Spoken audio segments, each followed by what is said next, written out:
Another key notable thing is on your actual home screens, not only can you put web icons and widgets on there, but now you can put folders and shortcuts, and those folders can be either directly to folders in on your SD card or for certain apps, but they can also just be folders of the categories that you created for your apps.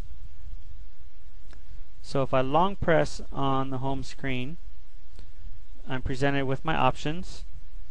I can hit application, and at that point you basically scroll through the list of apps, click one that you want, and it puts the app icon right there on that home screen. Okay, another option is shortcut.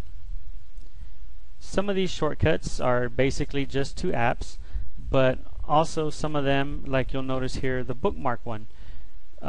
If there's websites you visit frequently, rather than opening the browser and then going into your bookmarks, navigating to the bookmark you want and selecting it, you can actually choose that bookmark now and put it directly there on the home screen.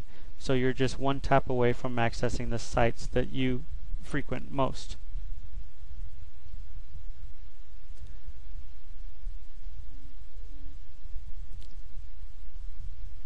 The folder option gives you several different options there.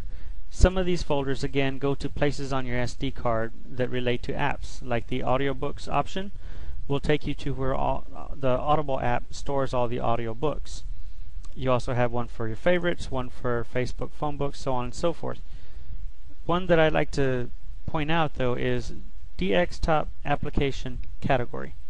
If you choose that, you're presented with all the categories that you created for your apps. And this is how I created the category folders on my home screen.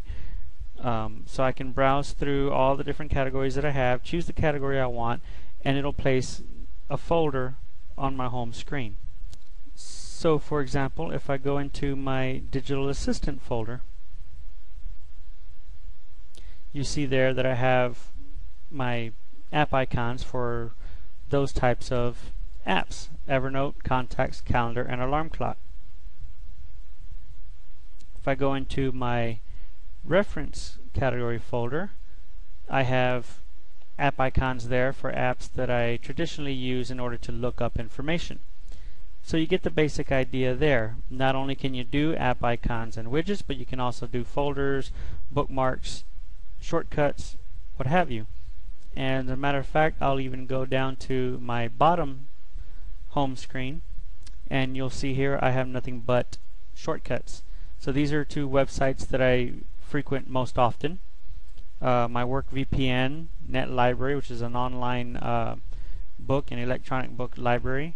cPanel to my web host, so I can manage my websites. FedEx for tracking, or actually doing setting up, preparing packages.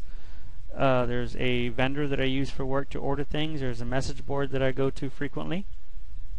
If I go over to my right home screen, I have more folders to categories, but you'll notice I also have one for my Pandora stations. If I open that up, it'll present me with a list of all my artist stations. I can choose one of those and it'll automatically start playing that station in Pandora, so I don't have to go open the Pandora app and then click the icon to go to my list of stations, browse through, and then select the artist. It's just a big time saver, in other words, in order to get to the items you use most frequently. So basically you get the idea that dxTop is an alternative home screen app. It gives you much more customization and many more options, and basically makes you more productive by enabling you to get to the items you use most on your Android device much quicker.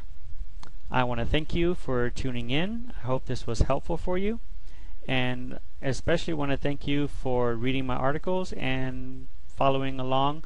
I hope that these tutorials, these reviews that I provide, tips and tricks and things like that, are benefiting you in your everyday life as far as technology goes. And if you like what you see, I encourage you to subscribe to my page on Examiner.com. You can also follow me on Twitter at Courante, Courante, or my Facebook page, username also Courante, Courante. Thank you, and I look forward to providing more content for you in the future. Thank you.